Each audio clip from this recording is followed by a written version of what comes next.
up against a very solid gold laner. Someone to dive and threaten the gold laner, and someone to just completely annihilate him with like an assassin pick. So I think Kadita can serve that purpose, but now we're straight back into the Land of Dawn, Mirko.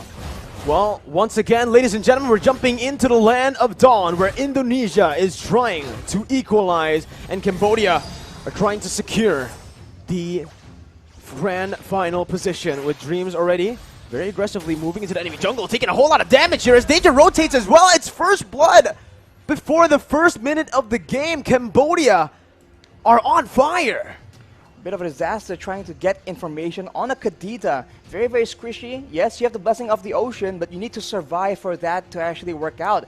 And by the way, speaking of security, 3 purifies on the side of Cambodia. Man. They are not having any crowd control issues whatsoever. They want to be able to do whatever they want, and they have enough mobility to make that happen without those sprints. So the purifies will mean that Indonesia needs to be very wise in how they want to use these skills. Oh, T still able to get out. Going to be taken down by Hijume. That's a trade back on the board. Both the roamers already falling here early in the game.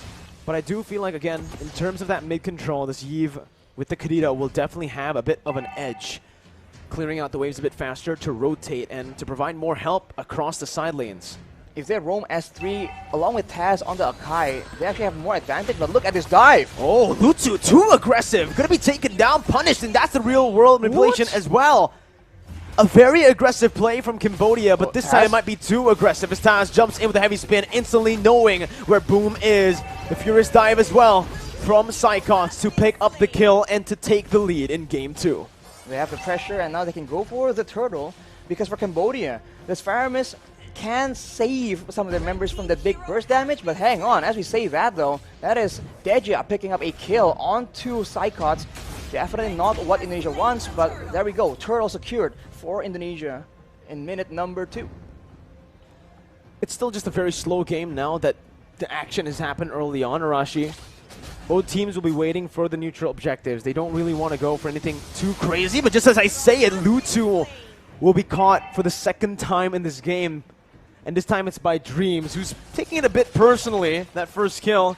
And you can see as well, Brand's just having a good time on that Melissa against the Irith though. Breath of Ocean popped in, OP going to be sandwiched by Indonesia. The real world manipulation as well, forcing OP to use that ultimate to get out of the range. It's still OP who can survive, who can still get out, but look at the waves. Very disadvantageous for Cambodia. It's pushing in towards Indonesia, and Brands is just letting it push. Wave clear advantage for Indonesia and fight skirmish advantage for Cambodia, unless, as we talked about, Dreams can actually start having that pick-off gameplay. He was able to delete Lutsu, who is a fighter in the early game, so that definitely is not what Cambodia wants. They are grouping at the bottom side though. There might be a big fight building up here, as they're just waiting there, trying to counter-engage on the possible dive towards OP. This is what you come to expect. They want to make sure that OP does not get shut down. He is the main win condition. But here, so far, Brands has been able to find a whole lot of success in the lane, getting a whole lot of gold. And with the help of Hijume right here, with that real world manipulation constantly, it's just so difficult. And you can see as well the rotations from the XP laner, opting to actually leave that XP lane. Dream spotted out by T, and Psychots even cancelled that recall. Got cancelled by T.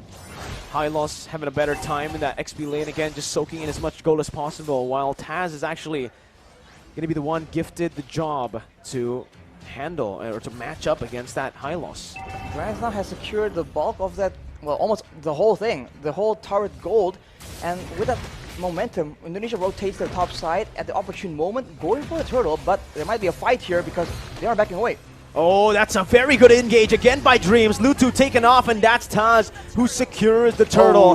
Deja all alone pops the cold altar to survive, but a pin down from Taz is there. Deja with the Purify still able to get out with the real world inflation, will be able to lock him down for the kill to be handed over to Hijume. The pickoff game from Dreams, man, this is what we've come to expect. It's dangerous and it needs to be respected, but Brands will be taken out. OP is actually getting a bit more momentum back here, and Indonesia might want to just try and funnel a bit more attention because it's going well so far. Why stop here? Yeah, 3,000 gold lead already. Taz also was able to steal away the purple buff. Now, Lutu is 2 levels behind of Taz on a hero that you would really optimally want to go to snowball early on, right? You want to get as much as possible on this Leomord. And if you get to that later stage, you are going to fall off pretty badly, actually. Well, Dreams right now, though, already having the Clock of Destiny scaling towards that late game. Hejume with the Ice Queen's Wand will mean that for Cambodia, escape is going to be a very difficult situation as Oppie again is the target. So much damage to the pin as well. The Purify comes in to save Oppie for a bit with a hard guard, but he is going to be taken down by Brands with the dolls. Deja with the Cold Altar getting out. Brands just securing that tier 1 down below and moving back. Indonesia now invading the enemy jungle, and Lutu has no say whatsoever to what's happening in his jungle. Taz is now 3 levels ahead. Psychots is zoning Lutu away, has a Black Dragon form to get out as Taz jumps in, gets the damage down as Dreams looks for the follow-up now. Tier 1 going to be taken down in the mid lane. Boom, still having the glorious pathway, can get out. And Indonesia decides to play the disciplined game this time, backing off, not overextending as they did in game 1.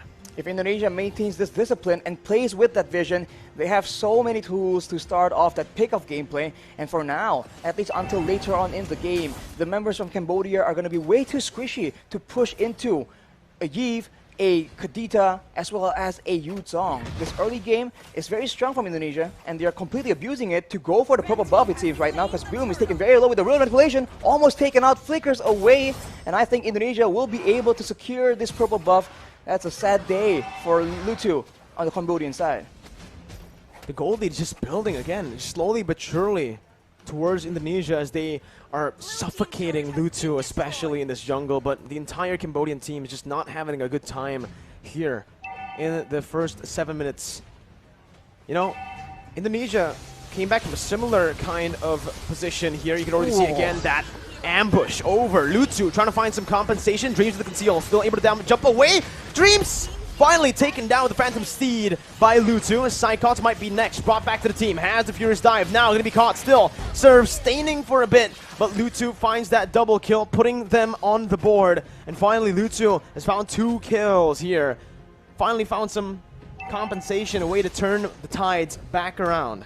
Gold difference just swinging back here. It was up to 6.5k, I believe. Now down to 5k, more or less. But this is what we talked about for Indonesia. They have the chance to make the plays happen, but the longer it goes, the more it goes towards the mid-game. They need to understand that Cambodia will start grouping up with each other, and they need to make plays as 5 as the top side, though. Brands make a play. Wow, Brands instantly just jumps in. 2v1, doesn't even need the help of Taz. A good read by Brands, and a very good, just honestly, instinct by him, knowing exactly the limits of Melissa and how much he can take. Pops that go away perfectly as Lutu jumps in to knock him back, and Deja's gonna be caught as well here. Pops the Cold Altar for safety, but will just lose that HP bar instantly. With the rough waves popped in and the purple buff targeted, Indonesia have taken the lead back into their hands. That grasp is as strong as ever. Brands was able to make that play happen and swing momentum back. He is, by the way, 3 levels. Well, not two now, but he was earlier 3 levels ahead of OP, and that shows again the game plan of the Indonesians. Destroy that gold lane, let Brands carry, and shot down OP in one fell swoop. It's working very well so far, but we've seen that Cambodia has been able to come back from the situation. They need to stay disciplined and make sure that they don't leave any window available for Cambodia to get some foot back into the game. And now with that lord taken away, they go straight back into the jungle looking for more victims to pick off. Here, Indonesia again opening up the side of the map here. Boom going to be caught, but Furious Dive has the glorious pathway to escape. That real world manipulation almost took him down, but Indonesia will just pull back. Again, they got the lord, they don't need to go for anything too aggressive. Given the orange buff over to Brands and securing just that lead, backing off, playing it disciplined. We talked about having different tools of engaging, by the way. Furious Dive Petrify, Breath of the Ocean Petrify, and the Heavy Spin. So many things for the members of Cambodia to watch out for, especially if you're OP. You know that the Indonesians has their eyes on you, and at every moment, someone might come up from the sides. It could be the Kadita, it could be the Akai, the Yu Zhong, or even that real-world manipulation to just screw over your chances of having that impact in those team fight, and Indonesia is absolutely abusing it. Taz finding a good pin down onto Boom with the help of the real world manipulation, but the call altar is placed down there, only for him to get silenced as that's Oppi again in the back line. It's taken so low, but a passive from Psychots. Brands picks up a mega kill, and it's a 2-4-0. Indonesia in that skirmish finding everything they need to look for the end right now. Deja looking for it. Oppi going to be taken very low, taken down by Taz as he jumps forward with Retribution as well. T bursted down, and the base is wide open in 10 minutes. Indonesia equalize. Wow. All the fighters, all the skirmish capabilities from Cambodia doesn't even matter because Indonesia will outmaneuver them, and in that mid-game, just outpick them in that skirmish gameplay. Even the tankiest of members, even the Leomord,